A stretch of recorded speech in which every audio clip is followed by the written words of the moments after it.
Welcome to my video presentation for my introductory ecology class at Dalhousie University. This audio reminds me of my recent trip to Point Pleasant Park on the southern point of Halifax Peninsula in Nova Scotia. I chose this audio because it is titled Owl, and on my recent trip I was lucky enough to see one up close.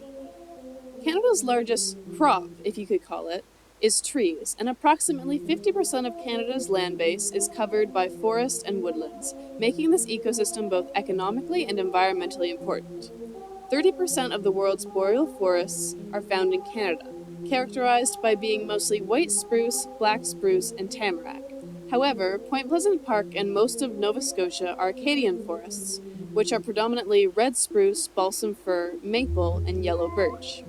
I went to Point Pleasant Park to identify some conifers for my plants class.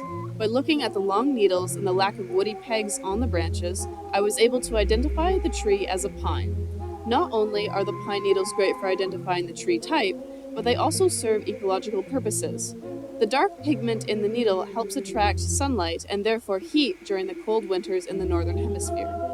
Although maple trees are located in the northern hemisphere, they are deciduous and lose their leaves in the winter, and therefore do not need pigments as dark as the evergreen trees.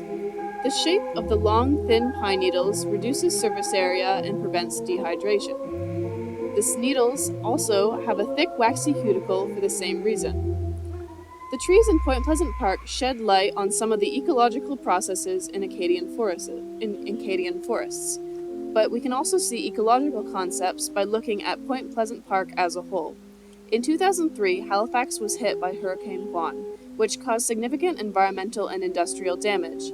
Point Pleasant Park lost 70% of its trees, partly caused by the lack of smaller trees to block low winds and the inability for the trees to take deep roots in the shallow soil.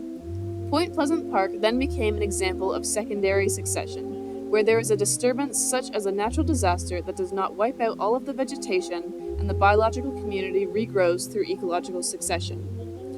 A more recent event that resulted in secondary succession was at my grandparents' property in Madoc, Ontario, after a tornado in October 2022. A significant number of trees were lost and the area is now undergoing secondary succession. I have been looking at Point Pleasant Park through the eyes of a beginner ecologist, but there is another way of looking at ecology using the Mi'kmaq guiding principle of two-eyed seeing, where one eye looks at nature with the strengths of Indigenous knowledge and ways of knowing, and the other eye looks at nature with the strengths of Western scientific practices.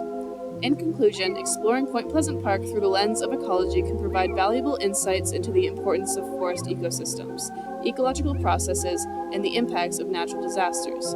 By embracing principles such as two-eyed seeing, we can gain a more integrated understanding of the natural world and the complex interactions that shape it.